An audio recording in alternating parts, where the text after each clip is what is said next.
کہ سیدہ عائشہ رضی اللہ تعالیٰ عنہ بیان کرتی ہے، باہر جتنی بھی ٹینشن ہوتی، پریشانی ہوتی، مصیبت ہوتی، آپ گھر میں ہمیشہ مسکراتے ہوئے داخل ہوا کرتے تھے، ہمیشہ مسکراتے ہوئے، باہر کی ٹینشن پریشانی کا کبھی گھر میں اظہار نہیں کرتے تھے۔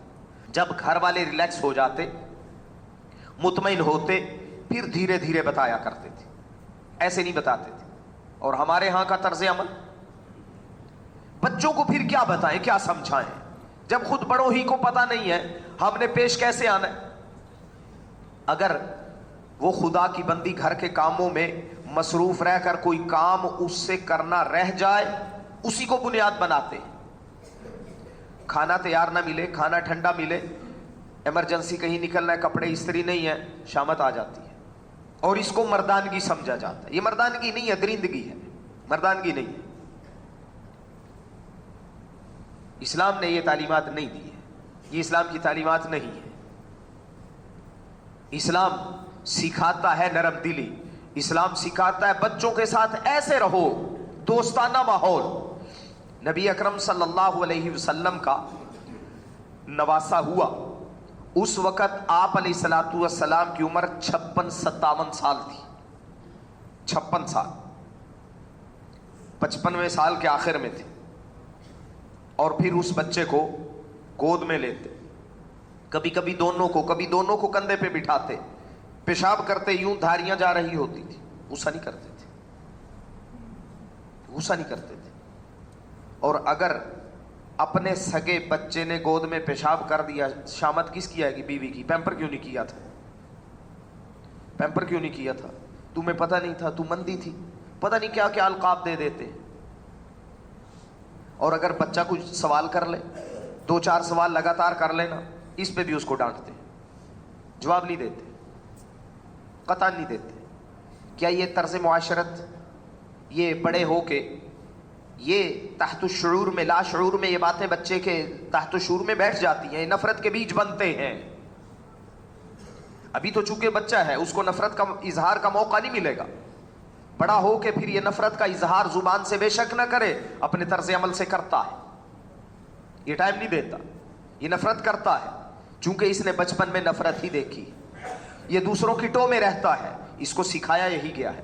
یہ جھوٹ بولتا ہے، جاؤ بیٹا کہہ دو ابو گھر پہ نہیں۔ کیا یہ جھوٹ کی ترغیب ہم نے خود نہیں دی؟ ہم نے جھوٹ پہ نہیں اکسایا بچے کو۔ خوابگاہوں میں جدا کرنے کا حکم ہے، جبکہ جوان بھی، بڑے بڑے بچے، بہنیں بھائی اکٹھے لیٹے ہوتے ہیں، اور اس کو آپس میں پیار محبت سمجھا جاتا ہے۔ بے حیائی ہے، بے غیرتی ہے، محبت نہیں۔ مرو صبیانکم، مرو ابناءکم، دونوں الفاظ ہیں، اپنی اولاد کو حکم دو۔ مرو صبیانکم بالصلاۃ وہم ابناء 7 واضربوہم علیہا وہم ابناء 10 وفرقوہم بین مضاجعہم۔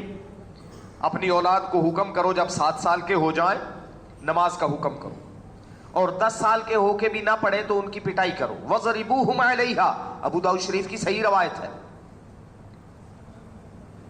جب ابا خود ہی نمازی نہیں ہوگا، بچے کو کیسے کہہ دے گا؟ بچے کو کیسے کہے گا؟ کبھی فجر میں دیکھا کریں، سارے ابے تو ہوتے ہیں، بچے نہیں ہوتے، بالکل نہیں ہوتے، سکول میں جانے والے نہیں ہوتے فجر میں، اس لیے کہ عادت شروع سے ڈالی نہیں۔ جس بچے کو آپ نے 7 سال کی عمر سے پہلے نماز سکھا دی اور 7 سال میں اس کو نمازیں پڑھانے لگ گئے، تو 3 سال میں عادی ہو جائے گا، بالغ ہونے تک ایسا بن جائے گا کہ اب اس کی نماز چھوٹے گی نہیں۔ ہمارے ایک بزرگ کہا کرتے تھے کہ یہ نا جب ہڈیوں میں رچ بس جائے پھر یہ چھوڑے بھی نہیں چھوٹتی، نماز کی عادت ہو جائے نا پھر یہ چھوڑنے سے بھی نہیں چھوٹتی۔ نمازی وہ سو نہیں سکتا، اگر عشاء نہ پڑی ہو نا اس کو نیند نہیں آتی، بار بار آنکھ کھلتی، اول تو آتی ہی نہیں ہے نیند، اگر سو بھی جائے تھکا ہوا ہے تو بار بار آنکھ کھلتی ہے، کیوں؟ عادی ہو چکا ہے۔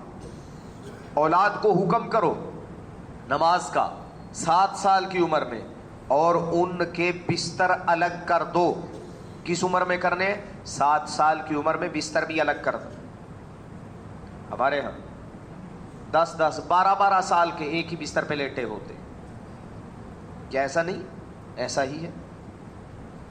حضرت عمر بن عبدالعزیز رحمۃ اللہ علیہ فرمایا کرتے تھے اپنی اولاد کو حیا سکھاؤ, خوابگاہوں میں جدا کرو, حیا سکھاؤ, حیا والی باتیں سکھاؤ. یہ اولاد کو سکھانے کی چیزیں ہیں.